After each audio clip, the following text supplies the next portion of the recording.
Hi hello welcome back to my channel friends. ನಾನು ಇವತ್ತು ಒಂದು ನಿಮಗೆ ಒಳ್ಳೆ ವಿಡಿಯೋನ ಹಾಕ್ತಾ ಇದ್ದೀನಿ. ತುಂಬ ಜನಕ್ಕೆ ಹೆಲ್ಪ್ ಆಗುವಂಥ ವಿಡಿಯೋನೇ ಅನ್ಬೋದು. ಏನಂತ ಅಂದರೆ, ನಾನು ಹೋಲ್ಸೇಲ್ ಬಟ್ಟೆ ತಂದು ಮಾರ್ತೀನಲ್ವ, ಆ ಶಾಪಿಗೆ ಬಂದಿದ್ದೀನಿ. ಎಲ್ಲಿಗೆ ಬಂದಿದ್ದೀನಿ, ಯಾವ ಊರಲ್ಲಿ ನಾನು ಬಟ್ಟೆ ತರ್ತಾ ಇರೋದು, ಯಾವ ಗೋಡನಿಗೆ ಬಂದಿದ್ದೀನಿ ಅಂತ ಹೇಳ್ಬಿಟ್ಟು ಈ ವಿಡಿಯೋದಲ್ಲಿ ಹೇಳ್ತೀನಿ. ವಿಡಿಯೋ ಪೂರ್ತಿಯಾಗಿ ನೋಡಿ. ನಮ್ಮೂರಿಂದ ನಾನು ಯಾವ ಊರಿಗೆ ಬಂದೆ, ಎಲ್ಲಿಗೆ ಬಂದಿದ್ದೀನಿ ಬಟ್ಟೆ ತಗೊಳ್ಳೋದಕ್ಕೆ, ಇಲ್ಲಿ ಏನೆಲ್ಲ ನಮಗೆ ಒಂದು ಅಂದರೆ ಬಟ್ಟೆ ತಗೊಂಡು ಮಾರೋರಿಗೆ ಒಂದು ಉಪಯೋಗ ಇದೆ ಈ ಅಂಗಡಿಯಲ್ಲಿ ಅಂತ ಹೇಳ್ಬಿಟ್ಟು ವಿವರವಾಗಿ ಹೇಳ್ತೀನಿ. ವಿಡಿಯೋನ ಕೊನೆವರೆಗೂ ನೋಡಿ. ಒಂದಕ್ಕಿಂತ ಒಂದು ಸ್ಯಾರಿಗಳು ತುಂಬ ಚೆನ್ನಾಗಿದೆ. ನಾನು ಎಷ್ಟು ಅಮೌಂಟಿನ ಬಟ್ಟೆ ತಗೊಂಡೆ ಅಂತ ಹೇಳ್ಬಿಟ್ಟು ಈ ವಿಡಿಯೋದಲ್ಲಿ ಹೇಳ್ತೀನಿ. ಹಾಗೆಯೇ ಫ್ರೆಂಡ್ಸು, ಬಟ್ಟೆ ಸೇಲ್ ಮಾಡಬೇಕು ಅನ್ನೋರಿಗೆ ತುಂಬಾ ಯೂಸ್ಫುಲ್ ವಿಡಿಯೋ ಅನ್ಬೋದು. ಫ್ರೆಂಡ್ಸ್, ನೀವು ನೋಡ್ತಾ ಇರ್ಬೋದು ನಾವು ಎಲ್ಲಿಗೆ ಬಂದಿದ್ದೀವಿ ಅಂತೇಳಿ. ಯಾರಾದರೂ ಗೆಸ್ ಮಾಡಿ ಹೇಳ್ತೀರಾ? ಹಾಗೆಯೇ ಈ ವಿಡಿಯೋ ಪೂರ್ತಿಯಾಗಿ ನೋಡಿದ್ರೆ ನಾವು ಎಲ್ಲಿಗೆ ಬಂದ್ವಿ, ಹೇಗೆ ಬಂದ್ವಿ ಅಂತೇಳಿ ಹೇಳ್ತೀವಿ. ಫಸ್ಟ್ ಸ್ಟಾರ್ಟಿಂಗಿಂದ ನಮ್ಮೂರಿಂದ ಹೊರಟಿರೋದ್ರಿಂದನೂ ವಿಡಿಯೋ ಇದೆ. ಇದು ಬಂದುಬಿಟ್ಟು ಬೆಳಗ್ಗೆ 6 ಗಂಟೆ ಆನಂದಪುರದಲ್ಲಿ ನಮ್ಮೂರಲ್ಲಿ ಟ್ರೈನು ಬೆಂಗಳೂರಿಗೆ ನಾವು ಹತ್ತಿರೋದು. ತಾಳಗುಪ್ಪದಿಂದ ಟ್ರೈನ್ ಬರುತ್ತೆ ಸಾಗರ ಮತ್ತು ಆನಂದಪುರ. ಈಗ ನಾವು ಬೆಂಗಳೂರಿಗೆ ಟ್ರೈನಲ್ಲಿ ಹತ್ತಿದ್ವಿ ಬೆಳಗ್ಗೆ 6 ಗಂಟೆ. ಆದರೂ ಸಹಿತ ಎಷ್ಟೊಂದು ಬೆಳಕು ಹರಿದಿದೆ. ನಮ್ಮೂರಲ್ಲಿ ನಮಗೆ ರೈಲ್ವೆ ಸ್ಟೇಷನ್ ತುಂಬಾ ಹತ್ತಿರ. ಅದರಲ್ಲೂ ಸಹಿತ ನಾವು ಬೆಳಗ್ಗೆನೇ 6 ಗಂಟೆಗೆ ಹತ್ತೋದ್ರಿಂದ ಸಾಗರದಲ್ಲಿ ಮತ್ತು ತಾಳಗುಪ್ಪದಲ್ಲಿ ಅಷ್ಟೊಂದು ಜನ ಹತ್ತಿರೋದಿಲ್ಲ. ಆದ್ರೂ ಬುಕ್ಕಿಂಗ್ ಸೀಟ್ಗಳು ಇರ್ತವೆ. ಜನರಲ್ ಆರಾಮಾಗಿ ಖಾಲಿಯಾಗಿರುತ್ತೆ. ನಾವು ಭದ್ರಾವತಿ ಬರೋವರೆಗೂ ಆರಾಮಾಗಿ ನಾನು ನಿದ್ದೆ ಮಾಡ್ಕೊಂಡು ಹೋಗಿದ್ದೀನಿ. ಯಾಕಂದರೆ ನಾವು ಬೆಂಗಳೂರು ಹೋಗಬೇಕು, ಚಿಕ್ಕಪೇಟೆಗೆ ಹೋಗಬೇಕು ಬಟ್ಟೆ ತರೋಕ್ಕೆ ಅಂತ ಹೇಳಿಬಿಟ್ಟು ಹೊರಟಕ್ಕೆ ಮನೇಲಿ 3 ಗಂಟೆ ರಾತ್ರಿಗೆ ಎದ್ದು ನಾನು ಪ್ರತಿ ಒಂದು ಕೆಲಸನೂ ಮಾಡಿಟ್ಟು ಬೆಂಗಳೂರಿಗೆ ಬರಬೇಕಾಗಿತ್ತು. ಹಾಗಾಗಿ ಆನಂದಪುರದಿಂದ ಸ್ವಲ್ಪ ದೂರ ವೀಡಿಯೋ ಮಾಡಿಕೊಂಡೆ. ಆಮೇಲೆ ಸ್ವಲ್ಪ ಅಂದರೆ ಸೀಟೆಲ್ಲ ಖಾಲಿ ಇತ್ತು, ಸ್ವಲ್ಪ ಮಲ್ಕೊಂಡೆ. ಅಂದರೆ ಬೆಳಗ್ಗೆ 3 ಗಂಟೆಗೆ ಎದ್ದಿರೋದ್ರಿಂದ. ಇದು ನಮ್ಮೂರಿನ ಕೆರೆ. ಆ ಕಡೆ ಮೇನ್ ರೋಡ್ ಬರುತ್ತೆ, ಈ ಕಡೆ ರೈಲ್ವೆ ಸ್ಟೇಷನ್ನು. ನಾವು ಹುಟ್ಟಿ ಬೆಳೆದಿರೋ ಕೇರಿ ಊರು ಅಂತಲೇ ಹೇಳ್ಬೋದು. ನಾವು ಹುಟ್ಟುವಾಗಿದ್ದಾಗಿಂದನೇ ರೈಲ್ವೆ ಸ್ಟೇಷನ್ ನೋಡ್ಕೊತ ಬೆಳೆದವರು. ನಮ್ಮ ತಂದೆ ಸಹ ರೈಲ್ವೆ ಸ್ಟೇಷನ್ನಲ್ಲಿ ಅಂದರೆ ಅವಾಗ ಕೆಲಸ ಮಾಡ್ತಾಯಿದ್ರು ಕಾರ್ಮಿಕರು ಆಗಿ. ಹಾಗೆಯೇ ನಾವೀಗ ಬಂದಿರೋದು ಚಿಕ್ಕಪೇಟೆಗೆ ಫ್ರೆಂಡ್ಸ್. ಚಿಕ್ಕಪೇಟೆಯಲ್ಲಿ ನೀವು ನೋಡ್ಬೋದು ಎಷ್ಟು ದೊಡ್ಡ ಮಾರ್ಕೆಟ್ ಅಂದರೆ ಎಷ್ಟು ಓಡಾಡಿದ್ರು ಮುಗಿಯಲಾರ್ದರಷ್ಟು ದೊಡ್ಡದು. ಆದರೆ ಇಲ್ಲಿ ಒಂದೇ ಪ್ರಾಬ್ಲಮ್ ಅಂದರೆ ಬಿಸಿಲಲ್ಲಿ ತುಂಬ ಓಡಾಡೋಕ್ಕೆ ಆಗೋದೇ ಇಲ್ಲ. ತುಂಬಾ ಸುಸ್ತಾಗ್ಬಿಡ್ತೀವಿ. ಇಲ್ಲಿ ಎಷ್ಟು ವಸ್ತುಗಳು, ಇದ್ರ ಬೆಲೆ. ಹಾಗೆಯೇ ನಿಮಗೆಲ್ಲ ಈ ವಿಡಿಯೋ ಇಷ್ಟ ಆದರೆ ಇನ್ನೂ ಡೀಟೇಲಾಗಿ ನಮಗೆ ಮಾರ್ಕೆಟ್ ಬಗ್ಗೆ ವಿಡಿಯೋ ಮಾಡಿ ಹಾಕಿ ಅಂದರೆ ನಾನು ನೆಕ್ಸ್ಟು ವಿಡಿಯೋದಲ್ಲಿ ನಿಮ್ಗಂದರೆ ನೆಕ್ಸ್ಟ್ ಹೋಗ್ತೀನಲ್ವ ಆವಾಗ ಡೀಟೇಲಾಗಿ ವಿಡಿಯೋ ಮಾಡ್ತೀನಿ. ಫ್ರೆಂಡ್ಸ್, ಎಷ್ಟು ಬಿಸಿಲು ಅಂದರೆ ತುಂಬಾ ಗಟ್ಟಿ ಇರಬೇಕು ಅನ್ಬೋದು ಈ ಬಿಸಿಲಲ್ಲಿ ಸುತ್ತಾಡೋಕ್ಕೆ. ಹಾಗೆಯೇ ಒಂದೊಂದು ಸತಿ ಅನ್ನಿಸ್ತು ನನಗೆ, ನಾನು ಒಂದು 3-4 ಸತಿ ಹೋಗಿದ್ದೀನಿ ಅನಿಸುತ್ತೆ. ಇಷ್ಟೆಲ್ಲ ಓಡಾಡಿ ನಾವು ಹುಡುಕಿ ಬಟ್ಟೆನ ತಂದಿರ್ತೀವಿ.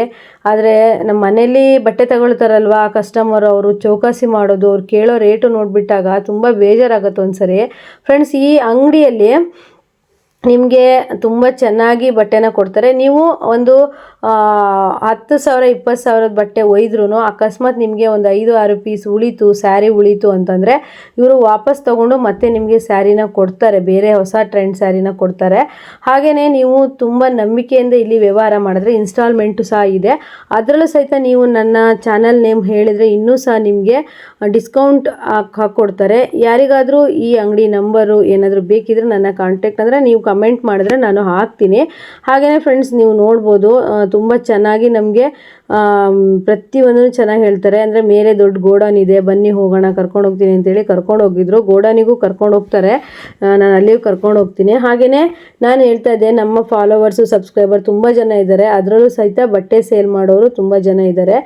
ಅವರಿಗೆ ಹೆಲ್ಪ್ ಆಗಬೇಕು. ಆ ರೀತಿ ನೀವು ನನ್ನ ಒಂದು ಚಾನಲ್ ನೇಮ್ ಹೇಳಿ ಬಂದರೆ ನೀವು ಒಂದು ರೀಸನಬಲ್ ರೇಟಲ್ಲಿ ಡಿಸ್ಕೌಂಟಲ್ಲಿ ಕೊಡಬೇಕು ಅಂತ ಹೇಳಿದ್ರು. ಇಲ್ಲ, ಕೊಡ್ತೀವಿ ಮೇಡಮ್ ನಾವು ಅಂದರು. ಸ್ಯಾರಿಗಳಂತೂ ಒಂದಕ್ಕಿಂತ ಒಂದು ಚೆನ್ನಾಗೇ ಇದ್ದು. ಅಂದರೆ ನಮ್ಗೆ ಏನಾಗುತ್ತೆ ಅಂದರೆ ಶಿವಮೊಗ್ಗ ಎಲ್ಲ ತಂದರೆ ನಮಗೆ ಜಾಸ್ತಿ ಚೆನ್ನಾಗಿ ನಮಗೆ ಲಾಭ ಆಗೋದಿಲ್ಲ ಫ್ರೆಂಡ್ಸ್. ಅಂದರೆ ಮನೆಯಲ್ಲಿ ಗೊತ್ತಲ್ವಾ, ಎಷ್ಟೇ ನಾವು ಕಡಿಮೆಗೆ ಇಟ್ಟಿದ್ದೀವಿ ಅಂದ್ರೂ ಇನ್ನೂ ಕಡಿಮೆ ಕೇಳ್ತಾರೆ. ಹಾಗಾಗಿ ನಾವು ಇಷ್ಟು ದೂರ ಆದ್ರೂ ಬಂದುಬಿಟ್ಟು ಬಟ್ಟೆ ತೊಗೊಂಡು ಹೋಗಲೇಬೇಕಾಗತ್ತೆ. ನಾನು ಎಷ್ಟು ರೇಟಿನ ಬಟ್ಟೆ ತೊಗೊಂಡು ಹೋದೆ, ಯಾವುದೆಲ್ಲ ಸ್ಯಾರಿ ತಂದಿದ್ದೀನಿ ಅಂತ ನಿಮಗೆ ನೆಕ್ಸ್ಟ್ ವಿಡಿಯೋದಲ್ಲಿ ಬರುತ್ತೆ. ಇವತ್ತಿನ ವಿಡಿಯೋದಲ್ಲಿ ನಿಮಗೆ ಪ್ಯಾಕಿಂಗ್ ಎಲ್ಲ ಗೊತ್ತಾಗುತ್ತೆ ಎಷ್ಟಿದೆ ಅಂತೇಳಿ. ಎಲ್ಲದೂ ಈಗಿನ ಹೊಸ ಟ್ರೆಂಡಿಂಗ್ ಸ್ಯಾರಿಗಳೇ. ಹೊಸದು ಏನು ಬಂದಿರುತ್ತೋ ಅದೆಲ್ಲದೂ ಕೊಡ್ತಾರೆ. ನಿಮಗೆ ಒಂದು ಅಂದರೆ ಇಲ್ಲಿ ಬಟ್ಟೆ ಉಳಿದ್ರೆ ಅಂದರೆ ಸ್ಯಾರಿಗಳು ಉಳಿದ್ರೆ ವಾಪಸ್ ತಗೊಳ್ತಾರೆ, ಅದು ಒಂದು ನಮಗೆ ಬೆನಿಫಿಟ್ಟು. ಮತ್ತು ನಮ್ಮ ವ್ಯವಹಾರ ಎಲ್ಲ ಚೆನ್ನಾಗಿದ್ದು ನಾವು ತುಂಬ ಸಲ ಈ ಅಂಗಡಿಗೆ ಬಂದರೆ ನಮಗೆ ಇನ್ಸ್ಟಾಲ್ಮೆಂಟಲ್ಲೂ ಕೊಡ್ತಾರಂತೆ. ಹಾಗೆಯೇ ಫ್ರೆಂಡ್ಸ್, ನಾನು ಇವತ್ತು ಇಲ್ಲಿ ಬಂದು ನಿಮಗೆ ಬಟ್ಟೆ ಬಗ್ಗೆ ಎಲ್ಲ ಹೇಳಬೇಕು. ನನ್ನಿಂದ 4 ಜನಕ್ಕೆ ಹೆಲ್ಪ್ ಆದರೆ ಅಷ್ಟೇ ಒಳ್ಳೆಯದು. ಅಂದರೆ ಈಗ ತುಂಬ ಜನ ಮನೇಲಿ ಸ್ಯಾರಿ ಬಿಸ್ನೆಸ್ ಮಾಡ್ತಾರೆ. ಇವ್ರದ್ದೇ ಚೂಡಿದಾರ ಟಾಪ್ ಅಂಗಡಿ ಇದೆ ಅಂತ ನಾನು ಅಲ್ಲಿಗೆ ಹೋಗಲಿಲ್ಲ. ನೆಕ್ಸ್ಟ್ ವಿಡಿಯೋದಲ್ಲಿ ನಿಮಗೆ ಇನ್ನೇನು 1 ತಿಂಗಳು ಒಳಗಡೆ ನಾನು ಹೋಗ್ತೀನಿ, ಆಗ ನಿಮಗೆ ಹಾಕ್ತೀನಿ. ನೋಡ್ತಾ ಇರ್ಬೋದು, ಇದು ಮೇಲೆ ಗೋಡೌನು. ತುಂಬ ಈ ಸ್ಯಾರಿನ ಕೈಲಿ ಇಟ್ಕೊಂಡಿದ್ದೀನಲ್ಲ ಫ್ರೆಂಡ್ಸ್, ಬರೀ 265 85 65 ಹೇಳಿದ್ರು. ಅದು ಎಷ್ಟು ಚೆನ್ನಾಗಿದೆ ಸ್ಯಾರಿ ಅಂದರೆ, ನಂಗದು ನಮ್ಮೂರಲ್ಲಿ ಏನಂದರೆ ಈ ಥರ ಸ್ಯಾರಿಗಳು ಸ್ವಲ್ಪ ತಗೊಳ್ಳೋದು ಕಮ್ಮಿ, ಆದರೆ ಸಖತ್ತಾಗಿತ್ತು. ನನ್ನ ಡ್ರೆಸ್ ಕಲರೇ ಸ್ಯಾರಿ, ನಂಗೆ ಆ ಕಲರು ಅಂದರೆ ಕಣ್ಣು ಫಸ್ಟ್ ಹೋಗ್ಬಿಡುತ್ತೆ. ಎಷ್ಟು ದೊಡ್ಡ ಗೋಡೌನ್, ಅಲ್ಲೆಲ್ಲ ತಗೊಳ್ತಾ ಇರೋ ಹೆಣ್ಮಕ್ಳೆಲ್ಲರೂ ಸಹ ಹೋಲ್ಸೇಲ್ ತಗೊಳ್ತಾ ಇರೋರೆ. ಇವರು ನೋಡಿ, ಇವರೆಲ್ಲ ಎಷ್ಟು ದೊಡ್ಡ ಅಂಗಡಿ ಅಂದರೆ ತುಂಬ ದೊಡ್ಡ ಅಂಗಡಿ, ಗೋಡೌನ್ ಥರನೇ. ಹಾಗೆಯೇ ಮನೆಯಲ್ಲಿ ಸೇಲ್ ಮಾಡೋ ಹೆಣ್ಮಕ್ಳೇ ಇಲ್ಲಿ ಬಟ್ಟೆ ಆರಿಸ್ತಾ ಇದ್ರು. ಹಾಗೆಯೇ ಯಾರಿಗಾದರೂ ಸೇಲ್ ಮಾಡಬೇಕು, ಬಿಸ್ನೆಸ್ ಸ್ಟಾರ್ಟ್ ಮಾಡಬೇಕು ಅಂತ ಏನಾದರೂ ಇದ್ದರೆ ನೀವು ನನಗೆ ಕಮೆಂಟ್ ಮಾಡಿ. ಹಾಗೆ ನಂಬರ್ ಸಹ ನಾನು ಹಾಕಿರ್ತೀನಿ. ಹಾಗೆಯೇ ನೀವು ನಮ್ಮ ಚಾನಲ್ ನೇಮ್ ಹೇಳಿ ಹೋದ್ರಿ ಅಂತಂದರೆ ನಿಮಗೂ ಸಹ ರೀಸನಬಲ್ ರೇಟಾಗಿ ಕೊಡ್ತಾರೆ. ಹಾಗೆ ನಿಮಗೆ ರೇವತಿ ಅವರ ಕಡೆಯಿಂದ ಅಂದರೆ ಇನ್ನೂ ನಿಮಗೆ ಚೆನ್ನಾಗಿ ರೆಸ್ಪಾನ್ಸ್ ಮಾಡ್ಬೋದು. ಹಾಗೆಯೇ ಫ್ರೆಂಡ್ಸ್ ನೋಡಿ, ಇವರೆಲ್ಲರೂ ಸಹಿತ ವರ್ಕರ್ಸು, ಅವರೆಲ್ಲರೂ ಖುಷಿಪಟ್ಟರು. ನಮ್ಮದು ಯೂಟ್ಯೂಬ್ ಚಾನಲ್ ಇದೆ, ನಾವು ವಿಡಿಯೋ ಮಾಡ್ಕೊಳ್ತೀನಿ ನಿಮ್ಮ ಅಂಗಡಿ ಅನ್ನೋದಕ್ಕೂ ತುಂಬಾ ಖುಷಿಪಟ್ಟರು. ಹಾಗೆಯೇ ಈ ಬ್ಲ್ಯಾಕ್ ಶರ್ಟ್ ಹಾಕಿರೋ ಅಣ್ಣ ಅಂತೂ ಅಕ್ಕ ಯಾವಾಗ ವಿಡಿಯೋ ಬರುತ್ತೆ ಅಂತ ಕೇಳ್ತಾನೆ ಇದ್ರು. ನೋಡಿ ಅವ್ರು ಎಷ್ಟು ಸಪೋರ್ಟ್ ಮಾಡಿದ್ರು ಅಂತ. ಹಾಗೆಯೇ ಫ್ರೆಂಡ್ಸ್, ನಾನು ನೆಕ್ಸ್ಟ್ ಬಂದಿರೋದು ಬ್ಲೌಸ್ ಪೀಸ್ ಅಂಗಡಿಗೆ. ಇನ್ನು ನೆಕ್ಸ್ಟು ವರಮಹಾಲಕ್ಷ್ಮಿ, ವೈಭವಲಕ್ಷ್ಮಿ ಅಂತ ಬರುತ್ತಲ್ಲ, ಹಾಗಾಗಿ ನಾನು ಸ್ವಲ್ಪ ಅಮೌಂಟಿಂದು ಬ್ಲೌಸ್ ಪೀಸನ್ನು ತಗೊಂಡೆ. ಈಗ ನೆಕ್ಸ್ಟ್ ಬಸ್ ಸ್ಟ್ಯಾಂಡಲ್ಲಿ ನಾನು ನನ್ನ ಮಗ ಬಸ್ಸಿಗೆ ಕಾಯ್ತಾ ಇದ್ವಿ. ಯಾಕಂದರೆ ನಮ್ಮ ಊರಿಗೆ 6-6:30 ಗಂಟೆ ಜರ್ನಿ ಆಗುತ್ತೆ ಫ್ರೆಂಡ್ಸ್. ಹಾಗಾಗಿ ಕಾಯ್ತಾ ಇದ್ದೀವಿ. 6:30 ಆಗಿತ್ತೇನೋ ಸಂಜೆ ಟೈಮು. ಇನ್ನು ಬಸ್ಸು 7 ಗಂಟೆಯಿಂದ ಅಂತಂದ್ರೆ ನೋಡಿ, ಅಲ್ಲಿ ನಮ್ಮ ಎದುರಿಗೆ ಕಾಣಿಸ್ತಾ ಇದೆಯಲ್ಲ ಬಸ್ಸು, ಅದೇ ಬಸ್ಸಲ್ಲೇ ನಾವು ಹೋಗಿರೋದು. ನೆಕ್ಸ್ಟ್ ಆ ಬಸ್ಸಲ್ಲಿ ಬಂದು ನೈಟು ಒಂದು 12 ಗಂಟೆ ಆಗಿರ್ಬೋದು, ನಾವು ಊಟ ಮಾಡೋಣ ಅಂತ ಡಾಬಾದ ಹತ್ರ ನಿಲ್ಲಿಸಿದ್ರು. ನಾವು ಸೋಮವಾರ ಆಗಿರೋದ್ರಿಂದ ರೈಸು ತಿನ್ನೋದಿಲ್ಲ, ಹಾಗಾಗಿ ರೋಟಿ ಬಟರ್ ಮಸಾಲ ತಿಂದ್ವಿ. ಹಾಗೆ ನೋಡ್ಬೋದು ಕಾಮಧೇನು ರೆಸ್ಟೋರೆಂಟ್ ಅಂತ ಹೇಳ್ಬಿಟ್ಟು, ಪರವಾಗಿಲ್ಲ, ಸ್ವಲ್ಪ ಪರವಾಗಿಲ್ಲ ಅನ್ನೋ ಥರನೇ ಫುಡ್ ಇತ್ತು. ನನಗೂ ಸ್ವಲ್ಪ ಕಾಸ್ಟ್ಲಿ ಅನಿಸ್ತು ಅಷ್ಟೇ.